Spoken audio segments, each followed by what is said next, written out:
अरे कमला, तेरी बहू कहाँ है? दिखाई नहीं दे रही। श्रुति अपने कमरे में होगी, वो आराम कर रही थी। उसका थोड़ा सिर दर्द कर रहा था।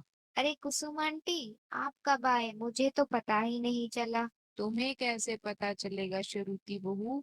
तुम तो अपने कमरे में थी। हाँ, वो आंटी मेरा ना बहुत सिर दर्द कर रहा था, इसलिए मैंने सोचा कि मैं थोड़ा आराम कर लूं। हाँ हाँ, बताया कमला ने मुझे। चलिए आंटी, आप बातें कीजिए, मैं आप लोगों के लिए चाय बना कर लाती हूँ। श्रुति कमला की बहू होती है और कुसुम उनकी पड़ोसन। अरे कमला, तेरी बहू तो बहुत मॉडर्न है। मैंने तो आज देखी अच्छे से। जीन शीन पहनती है, तू कुछ कहती नहीं उसे? मेरी बहू तो जीन क्या, सूट तक नहीं पहनती, सिर्फ साड़ी पहनती है। और वो भी जो मैं ला कर देती हूँ। अरे कुसुम, तुम भी किस जमाने में जिए जा रही हो? क्या हुआ अगर श्रुति जीन पहनती है? आजकल तो सब पहनते हैं। फैशन है आजकल तो इस पहरावे का। अच्छा भाई, तुम्हारी मर्जी, कहीं हाथ से ना निकाल लेना अपनी बहू को। देखना कहीं अपनी मन मर्जियां करने लगे। दूसरे दिन सुबह सुबह किचन में कमला का बेटा अंकुल चाय बना रहा होता है। कमला किचन में जाती है और पूछती है। अरे बेटा, तुम क्यों चाय बना रहे हो? और श्रुति कहाँ है? उसे कह देना था चाय बनाने को। अरे माँ, वो रात को उसकी तबीयत खराब हो गई थी। रात भर उसको नींद नहीं आई। अभी सुबह जाकर उसको नींद आई है, तो मैंने सोचा क्यों उसको उठाना। थोड़े टाइम बाद कुसुम चाय पत्ती लेने कमला के घर आती है और देखती है कि वो किचन में काम कर रही थी। वो आकर कहती है।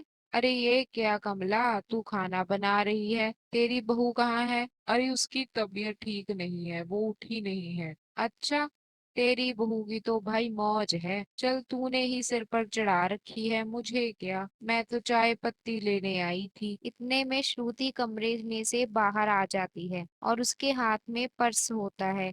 कमला श्रुति से पूछती है। कहाँ जा रही हो श्रुति? तुम्हारी तो तबीयत ठीक नहीं थी। वो माँ जी, मैं ऑफिस जा रही हूँ, जरूरी मीटिंग है ऑफिस में। मैंने दवाई ले ली थी, अब ठीक हूँ। ऐसा कहकर श्रुति चली जाती है। देखा कमला, मैं ना कहती थी तुझे कि तेरी बहू हाथ से निकल जाएगी। अब देख ले नतीजा। आराम से उठी और तैयार होकर चल पड़ी। अब कहाँ गई इसकी तबीयत? अरे सास काम करती दिखाई नहीं दी क्या? चल, मैं चलती हूँ भाई। कमला के दिमाग में कुसुम की बातों ने जैसे घर करना शुरू कर दिया था। वो सोच में पड़ गई, कहीं श्रुति सच में ही तो अपनी मनमर्जियां करने लग जाएगी। श्रुति शाम को ऑफिस से आती है तो कमला उसे कहती है। श्रुति, मैंने सब्जी बना दी है, तुम रोटी बना लो। श्रुति अपनी सास का उखड़ा उखड़ा चेहरा देखकर सोचती है कि आज ये क्या हुआ माँ को। माँ ने तो कभी पहले ऐसे बात नहीं की। श्रुति किचन में काम करने लग जाती है। कमला उस दिन श्रुति से बात भी नहीं करती और कमरे में चली जाती है। दूसरे दिन वो अपनी पड़ोसन कुसुम के घर जाती है। अरे आओ आओ कमला, कैसी हो? मैं ठीक हूँ कुसुम, तुम बताओ। अरे मैं तो मौज में हूँ। अरे ओ बहू, तेरी कमला आंटी आई है, जरा चाय तो बना कर ले आ। हाँ माँ जी, बस अभी बना कर लाती हूँ। देखा मेरे रोब को? मजाल है मेरी बहू की कि वो मेरी बात ना माने। और एक तू है जो सारा दिन घर के काम करती रहती है, और तेरी बहू फ्री बैठी रहती है।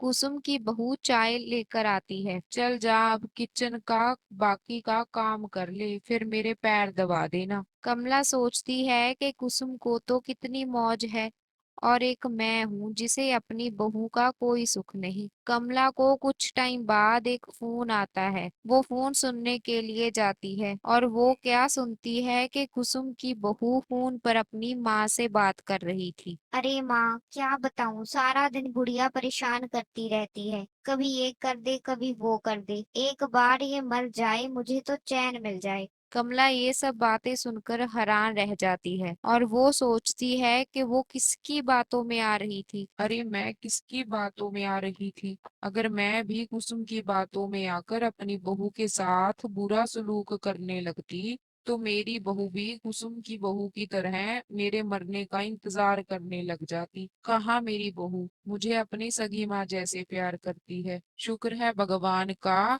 मैंने अपनी बहू के साथ कुछ गलत नहीं किया। अगर आपको हमारी कहानी अच्छी लगी तो चैनल को सब्सक्राइब जरूर कर लेना।